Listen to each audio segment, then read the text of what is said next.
Hi love you. ఎలా ఉన్నారు? నైజీరియాలో మీ తెలుగు అబ్బాయినే ఎలా ఉన్నారు? నేను నా హిస్టరీ కోసం ఒకసారి చెప్దాం అనుకుంటున్నాను. మీకు నచ్చకపోయి ఏమనుకోవద్దు.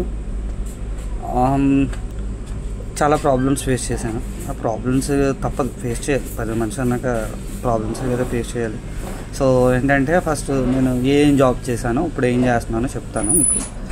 నేను 10th ఇంటర్ రోజులు చదువుతున్నప్పుడే పార్ట్ టైం జాబ్కి వెళ్ళేవాడిని. సివిల్ వర్క్స్ ఉంటాయి కదా, డైలీ లేబర్, ఆ వర్క్కి వెళ్ళేవాడిని. వెళ్తూనే ఆ పని నేర్చుకున్నాను. కానీ నాకు ఆ పని మీద చదువుతూ ఆ పని అనేది జస్ట్ పాకెట్ మనీ కోసం, కాలేజ్ ఫీజు కోసం, వాటి కోసం వెళ్ళేవాడిని. ఆ తర్వాత ఇంటర్ అయిపోయిన తర్వాత డిగ్రీకి వచ్చాను. డిగ్రీలో డైలీ అప్పుడప్పుడు ఆటో తీసుకెళ్తూ, మా నాన్నగారు ఆటో తీసుకెళ్తూ ఎన్నో మనీ వస్తే నాకు వచ్చి కుంచుకోవడం. అది అయిపోయిన తర్వాత మా అమ్మమ్మ గారు వాళ్ళ ఇంటి దగ్గర ఉండేవాడిని. అక్కడ ఏంటి అంటే వాళ్ళకి గేదెలు ఉండేవి. ఆ గేదెలకు పాలు తీసేవాడిని. పాలు అమ్మేవాడిని.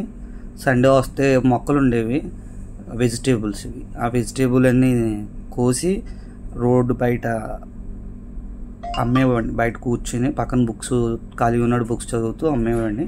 అది అయిపోయిన తర్వాత హైదరాబాద్లో జాబ్ వచ్చింది. జాబ్ చేశాను. అక్కడ గవర్నమెంట్ అండర్లో జాబ్ చేసేవాడిని. అక్కడ మనుషులు ఉంటాయి కదా, గేమ్స్ ఆడతారు కదా, నేను తీసుకెళ్ళిన ఫ్రెండ్సే నన్ను బ్లేమ్ చేశారు. బట్ నాకు ఆ జాబ్ నచ్చక నేను అది వదిలేశాను. తర్వాత పెట్రోల్ బంక్లో పనిచేయడానికి వెళ్ళాను. అక్కడ పెట్రోల్ పంపు కొడతారు కదా, పెట్రోల్ గన్ మ్యాన్ కింద చేసి అందులోనే అకౌంటెంట్గా ఆ ఓనర్ నచ్చి ఆయనే జాబ్ అకౌంటెంట్గా చేయమ్మా అన్నారు. ఆ తర్వాత అయిపోయింది. అది నచ్చలేదు, మానేసిన తర్వాత దేవాలి క్రాకర్స్ ఒక షాపు ఓనర్ ఒక ఆయన తెలుసు. ఆయన కూలీ పని కింద చేసేవాడిని డైలీ. ఆయన నా పని నచ్చి అతను అకౌంటెంట్గా పెట్టుకున్నాడు. అతను ప్రాఫిట్ వచ్చేది. నాకు అవసరమైనప్పుడు హెల్ప్ చేయలేదు. అతని దగ్గరికి వెళ్ళటం మానేశాను మొత్తానికి. అది అయిపోయిన తర్వాత షోరూంలో కూడా అంతే. షోరూంలో బండి ఓపెన్ చేసి దాన్ని రిపేర్ చేయడం అలాగే ఏంటి అనేది నేర్చుకున్నాను. అక్కడ నా పనితీరు నచ్చి వాళ్ళు అకౌంటెంట్గా పెట్టుకున్నారు. తర్వాత ఆ వర్క్ కూడా నాకు నచ్చక మానేశాను. తర్వాత ఫార్మా ఫీల్డ్కి వెళ్ళా. ఫార్మా ఫీల్డ్లో 2 years ఒక చోట చేసిన తర్వాత అది నచ్చలేదు, మానేశాను. తర్వాత ఇంకొక ఫార్మాలో జాయిన్ అయ్యాను. అది వచ్చి క్వాలిటీ కంట్రోల్, ట్యాబ్లెట్ టెస్ట్ చేయడం అనమాట. బాడీలోకి వెళ్ళిన తర్వాత ఎంతసేపు పనిచేస్తుంది ఏంటి అనేది. అక్కడ లిక్విడ్స్ లైక్ సిరప్ కూడా టెస్ట్ చేసేవాడిని. వాటర్ టెస్ట్ కూడా ఉంటుంది, ఇంక్లూడింగ్ అన్ని టెస్టులు చేసేవాడిని. అది నచ్చలేదు, మానేశాను. తర్వాత ఎందుకు దేవుడు మాల వేసుకోవాలనిపించి నా అంతట నాకే మాల వేసుకున్న తర్వాత కేరళ నుంచి కాల్ వచ్చింది. ఎల్ఎన్టీలో జాబ్ ఉంది, చేస్తావా, అకౌంటెంట్గా పెట్టుకుంటాను అంటే సరే అని చెప్పి వెళ్ళాను. వెళ్ళిన తర్వాత ఆయన అక్కడ నా వర్క్ తీరు నచ్చి నన్ను సౌత్ ఆఫ్రికా పంపాడు. వాళ్ళ ఫ్రెండ్ అది కంపెనీ అనమాట. సో ప్రజెంట్ అయితే ఇక్కడ అకౌంటెంట్గా చేస్తున్నాను.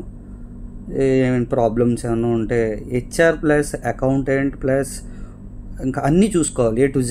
ఒక వర్కర్కి ఏ ఇష్యూ వచ్చినా, వాడికి ఆకలి సరిగ్గా తినకపోయినా, అంటే ఫుడ్ సరిపోకపోయినా ఎంత అరేంజ్మెంట్ చేయాలన్నమాట. అంతా ఫోన్లోనే చేస్తాను. ఎక్కువసేపు మ్యాక్సిమం ఆఫీస్లో ఉంటాను. అంతా పేపర్ వర్క్ ఎక్కువ ఉంటుంది. బిల్స్ అవి క్లియర్ చేస్తూ ఉండాలి. అటెండెన్స్ ఇవి వాళ్ళకి లోకల్ పీపుల్స్ ఉంటారు. అందరూ ఇక్కడ టైప్ వేరేనండి. అసలు అంతా ఖతర్నాక్ మైండెస్ అనమాట. Very dangerous minded. కాకపోతే అందరినీ జాగ్రత్తగా హ్యాండిల్ చేస్తున్నాను. తెలుగుని కదా, కొంచెం మనకు ప్రేమ అభిమానాలు ఎక్కువ కదా. సో ఆ ప్రేమను వాళ్ళకి చూపిస్తున్నాను. వాళ్ళు కొంచెం అప్పుడప్పుడు తగ్గి మాట్లాడుతున్నారు. సో నాలాగా కన్నా ఇంకా బెటర్గా అందరూ ఉండాలని కోరుకుంటున్నాను. ఎందుకంటే నాకన్నా చాలా ప్రాబ్లమ్స్లో ఉన్న నా ఫ్రెండ్స్ కూడా ఉన్నారు. వాళ్ళు కూడా త్వరగా కొంచెంగా డెవలప్ అయ్యి పైకి రావాలని నేను కోరుకుంటున్నాను. Thank you so much. ఇది తప్పుగా అనుకోవద్దు. ఇది నేను నా సెల్ఫ్ కోసం పెడుతున్నాను. ఎందుకంటే నా సెల్ఫ్ నన్నే అడుగుతుంది, అప్పుడప్పుడు క్వశ్చన్ చేస్తుంది. సో నా సెల్ఫ్కి నేను చెప్పాను అంటే అది చేస్తుంది. సో అందుకనే ఈ వీడియో పెడుతున్నాను. Thank you so much. ఏమైనా డౌట్స్ ఉంటే కామెంట్ పెట్టండి, అందులో వాట్సాప్ నెంబర్ పెట్టండి. మీకు ఏమైనా డౌట్ ఉంటే నేను కాల్ చేసి మాట్లాడతాను. Don't worry. Thank you so much.